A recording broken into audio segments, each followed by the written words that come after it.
2025 మే నెలలో మీనరాశి వారి యొక్క మాస ఫలితాలు.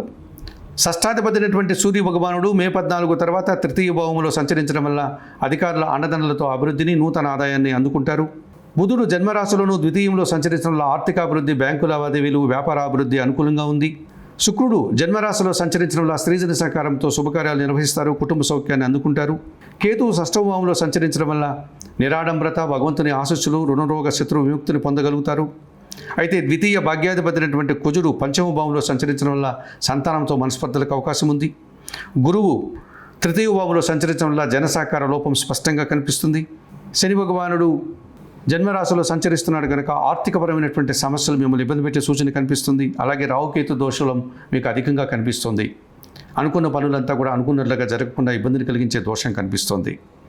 జన్మరాశిలో రాహువు, సప్తములో కేతు దోషం నుంచి బయటపడడానికి నిత్య గణపతి ఆరాధన, దుర్గాదేవి పూజలు నిర్వర్తించండి. జన్మశని దోషం నుంచి బయటపడడానికి ఆంజనేయ స్వామికి శనివారం రోజు పూజలు నిర్వర్తించండి. తృతీయ గురుదోషం నుంచి బయటపడడానికి సిద్ధి సాయినాథుని దర్శించుకోండి. పంచమ కుజదోషం నుంచి బయటపడడానికి సుబ్రహ్మణ్య స్వామిని దర్శించి సుబ్రహ్మణ్యాష్టకం చదువుకొని కందిపప్పు దానం చేయండి.